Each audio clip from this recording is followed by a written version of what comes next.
प्यारे बच्चों, आप सभी का स्वागत है। आप कक्षा 10 यानी माध्यमिक कक्षा उत्तीर्ण करके अब आप उच्चतर माध्यमिक कक्षा में प्रवेश कर चुके हैं। तो आपको थोड़ा अंतर भी यहाँ पर देखने में मिलेगा। जो गणित आपने हाई स्कूल स्तर तक पढ़ी है उससे यहाँ पर आपको काफ़ी अंतर इन चीज़ों में मिलेगा और इसका जो स्तर है जटिलता का वो भी बढ़ जाएगा।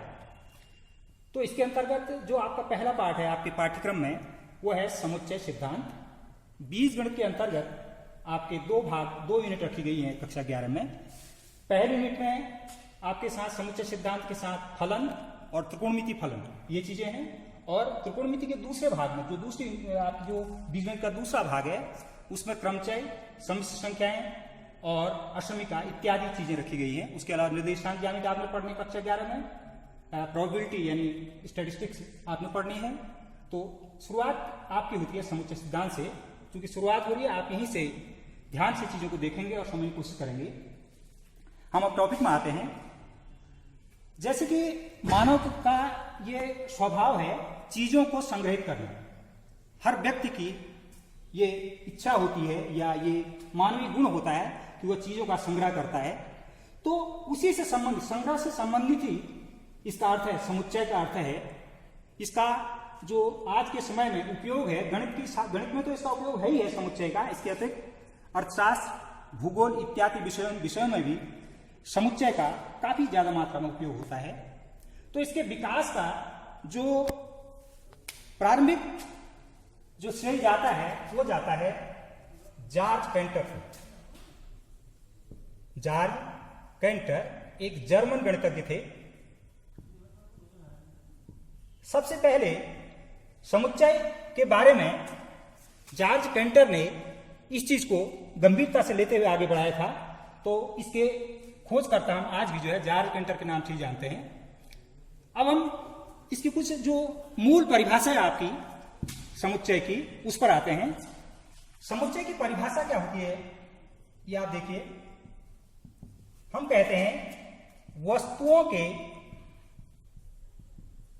वस्तुओं के सुपरिभाषित संग्रह को समुच्चय कहते हैं। ये इसकी परिभाषा है।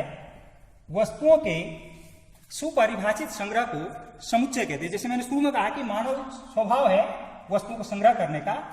अपने घरों में आपने देखा होगा कि एक प्रकार की वस्तुओं को आप एक जगह रखते हैं। जैसे कापी किताबें आपकी हैं तो अलग शेल्फ में आप कहीं पर रखते हैं, कपड़े आपके होते हैं तो कहीं दूसरी जगह रखते हैं। इसी प्रकार आपके घर में जहां पर किचन होती है और बर्तन आपके दूसरी जगह होते हैं। इसी प्रकार से हम बात कर रहे हैं इसके सुपरिभाषित शब्द को थोड़ा आपको समझने की कोशिश कीजिए। सुपरिभाषित का अर्थ यह होता है कि कोई वस्तु किसी समूह में है या नहीं, हम जो है निश्चित रूप से इस बात को कह सकते हैं।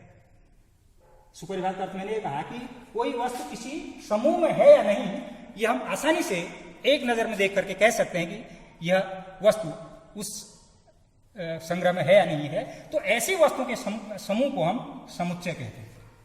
जैसे सेट शब्द है इसके अंग्रेजी में, आप TV set, dinner set, radio set, dining set, ये सब शब्द आप जनरली अपने दैनिक जीवन में यूज करते हैं।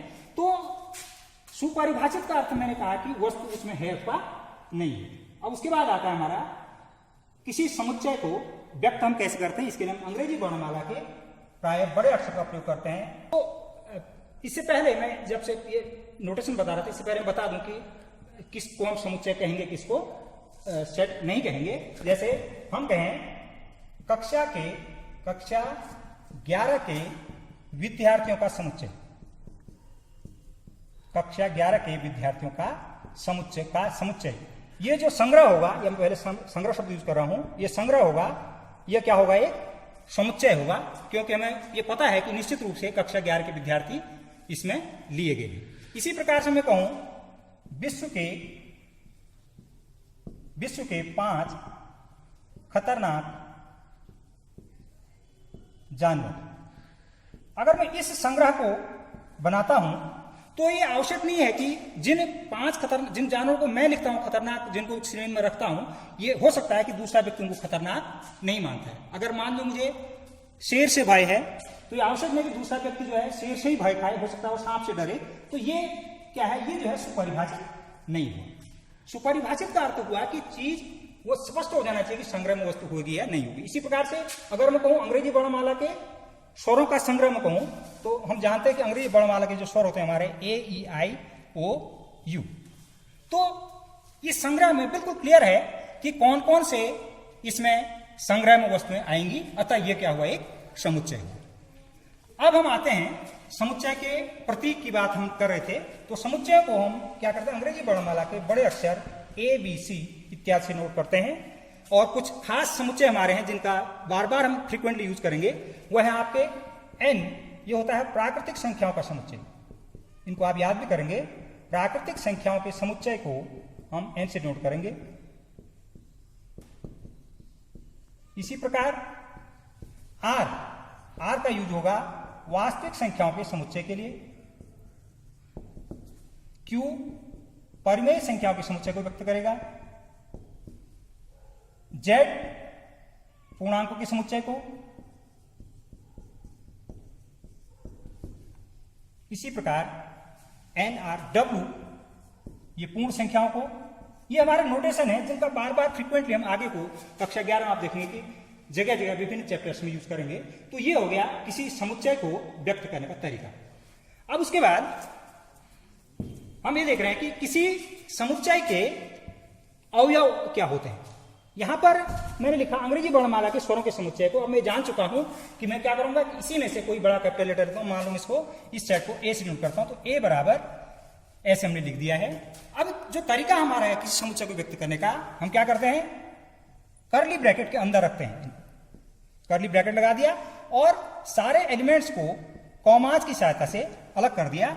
ये किसी समुच्चय को व्यक्त करने का तरीका हमारा है। तो स्पष्ट है कि किसी भी समुच्चय के अवयवों को हम क्या करते हैं, जनरली सामान्यतः क्या करते हैं, अंग्रेजी वर्णमाला के छोटे अक्षरों से प्रयोग करते हैं। एक नोटेशन यहां पर आता है आपका, इसको भी आप याद करेंगे। ये एक ग्रीक वर्ड है, इसको हम एप्सिलॉन कहते हैं। इसका यूज हम करते हैं एप्सिलॉन। एप्सिलॉन का अर्थ होता है, जैसे यहां पर मैं ऐसे में लिखूंगा इसको नोटेशन में, ए, ये नोटेशन बना दिया मैंने ए। इसका अर्थ हो गया कि ए में निहित है। हिंदी में क्या इसको निहित है, या इसको पढ़ेंगे हम A belongs to, A belongs to A, ये इसको पढ़ा जाएगा। अब इसके बाद हम बात करते हैं किसी समुच्चय को व्यक्त करने की जो विधियां हैं हमारी, दो विधियां हैं। पहला विधि है समुच्चय बनाने की सारणी विधि, टेबुलर फॉर्म इसको कहते हैं, या रोस्टर फॉर्म भी इसका नाम है। और समुच्चय प्रदर्शन की जो हमारी दूसरी विधि है, दूसरा तरीका हमारा है समुच्चय निर्माण की, वह है नियम विधि या समुच्चय निर्माण भी इसको हम कहते हैं।